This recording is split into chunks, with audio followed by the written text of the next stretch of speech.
Okay, magandang araw po sa inyo mga boss. Kalingkuhan Project Part 4. So, andito tayo sa walk-in closet. Ayan, no? Pinailo lang po muna natin para makita natin ang itsura niya. So, meron pang salamin yan.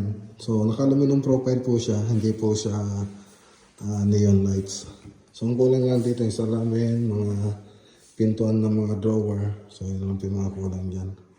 Tapos dito sa laboratory. So gagawa po tayo dyan lahat ng laboratory dito sa building. Gagawin natin laboratory ng CR. So yung altar okay naman na. Puntahan natin yung iba. So yung dirty kitchen. Ay yung kitchen dito. Ayan. So pintuan na ko lang dito. Tapos pintuan ng drawer. Ayan. Tapos ito yung sa may storage. Okay. Ganun lang. Okay, punta tayo sa taas. Sa taas tayo. So, pakita natin yung iba.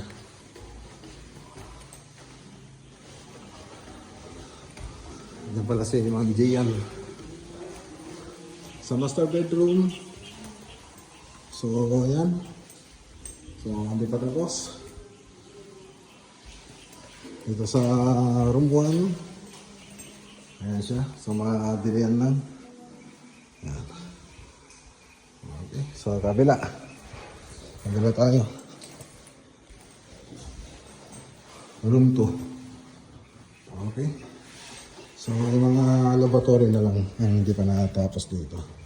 So, balik lang po tayo. Alright.